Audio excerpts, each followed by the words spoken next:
बात यहाँ पर कही है कि किसी को किसी से परेशानी नहीं है, आप हमको सहूलत दीजिए, हम आपको वोट देंगे। लेकिन क्या सच्चाई में कभी मन में बीजेपी के लिए या मोदी के लिए मुसलमान वो जिसे कहते हैं ना एक ऐसा प्लेटफॉर्म कि अब कोई दिक्कत नहीं है, छोड़ दो। अस्सलाम वालेकुम। ऐसा है, इस समय हमारे समाज में, मुसलमान समाज में,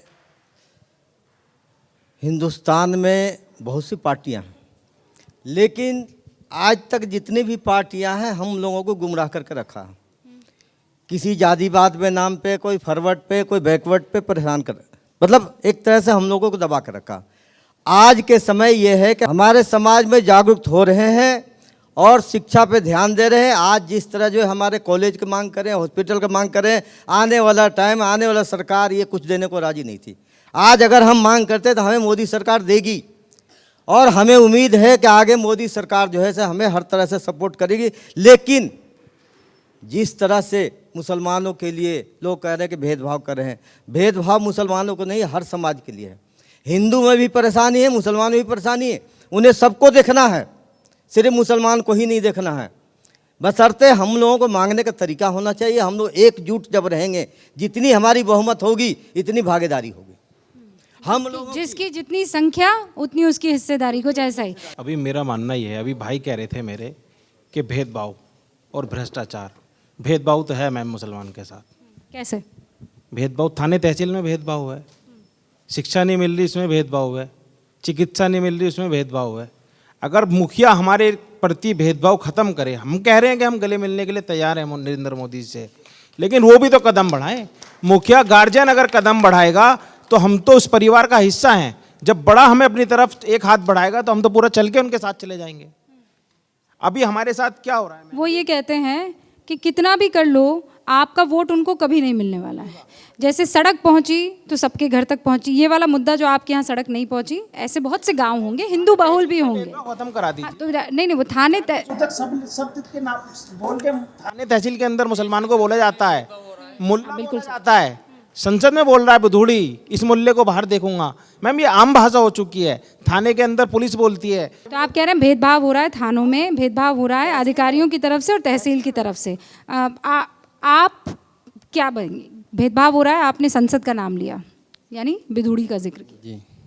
वहाँ भी आप बुरी तरीके से ये कहा गया बाहर निकल देखा जाएगा, और मुल्ले जैसे शब्द, और वो शब्द जो, ये तो एक देश की संसद है, वहाँ देश में जो जनता से चुना हुआ सम्मानित व्यक्ति, उसके लिए ऐसे शब्द बोले गए एक सांसद द्वारा। हम आम जैसे आम मुसलमान जो रोडों पर चलते हैं, थाने तहसील दीवानों में जाते हैं, किसी काम के लिए जाते हैं, तो हम तो इन शब्दों से डेली हमारा आमना सामना होता है। वहाँ एक संसद में चुना हुआ 5-6 लाख वोट लेके गया, संसद में जाकर बैठा, उसके लिए जब कोई ऐसी सुविधा संसद के प्रधानमंत्री संसद में, ठीक, तो हम जैसे आम नागरिकों के लिए तो ये आम हो चुका है, रोज के शब्द हो चुके हैं ये। हम इन चीज़ों से पक चुके हैं। हम तो हमें नहीं तो किसी चीज़ के लिए हमें मुसलमान को हर चीज़ से तब धकेला जा रहा है पीछे, ठीक। कोई केस हो जाता है तो उसमें इन्वॉल्व करके मुसलमानों को आगे कर दिया जाता है, ठीक। उसके बाद मुसलमानों को जान से और माल से कमज़ोर किया जा रहा है, उनके घरों को बिल्डोजर चलाए जा रहे हैं। पूरे देश के अंदर यही हाल है। मुसलमान सबसे ज़्यादा कारोबार से पीछे है। मुसलमान अपने बच्चों को नहीं पढ़ा पा रहा, उसकी वजह यह है बेरोज़गार। जब आज की डेट में सरकारी सुविधा तो बहुत कम मिल रही है मुसलमान को, प्राइवेट सुविधा इतनी महंगी हो चुकी है कि मुसलमान के बस की नहीं है। कारोबारी लाइन से फैक्ट्री एरिया में जाओगे तो वहाँ मुसलमानों के लिए कुछ नहीं है, क्योंकि बड़े बड़े उद्योगपति बैठे हैं, वो देश के वो अपने समुदाय के लोगों को रखते हैं। मुसलमानों से बहुत ज़्यादा देश के अंदर इस सरकार ने 9 साल के अंदर पूरे देश में वो नफरत के बीज बोया है, जो आने वाली नस्लों को भी काटना मुश्किल हो जाएगा। तो ये काम सिर्फ एक तरफ से हुआ है और मुसलमानों की तरफ से कुछ नहीं हुआ। अब एक दोनों तरफ से हुआ है, मतलब ये उंगली जो आप दिखा रहे हैं वो सिर्फ इनकी तरफ है और हमने कुछ भी नहीं किया है, ये आप दिल पर हाथ रख कर बोल सकते हैं? सुनो, हर सब समाज में हर एक किस्म का आदमी नहीं होता, सब समाज में है, पर वो सारी गलतियां तो आपने दिखाई, हमारी गलती से आप क्यों कतरा रहे हैं? हमारी गलती को स्वीकारते हैं, पर जब सामने जो है एक ये होता कि जबरदस्ती बेगुनाह लोगों को जो फंसा के ठीक, उसको मुसलमानों को प्रोपेगेंडा बना के आगे कर दिया जाता, तो उस चीज़ में मुसलमान सबसे ज़्यादा पिछड़ जाता।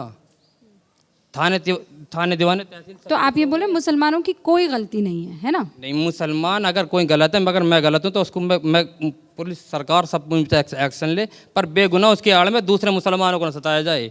गुनाह मैंने करा है तो सताया जा रहा मेरा पड़ोसी है।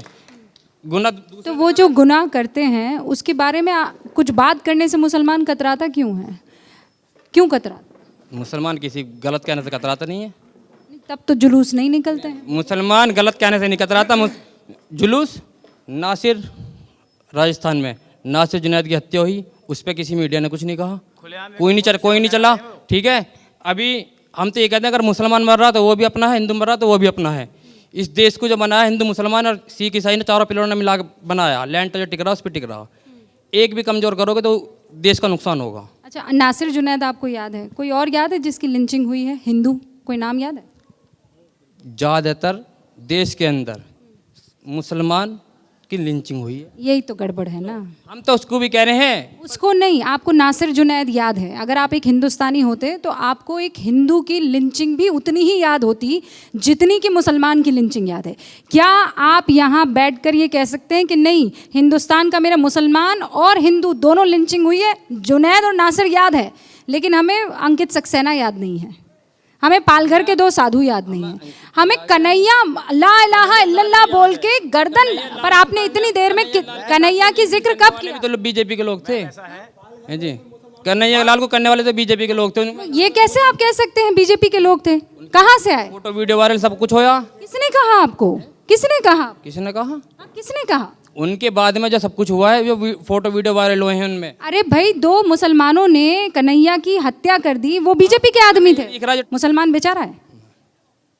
नहीं, तो फिर क्यों बनना है आपको? बेचारा क्यों बनना है? बेचारा नहीं बनना हमें। तो फिर जब देश की सरकार बैठी है तो वो सबको एक नजरिए से देखे।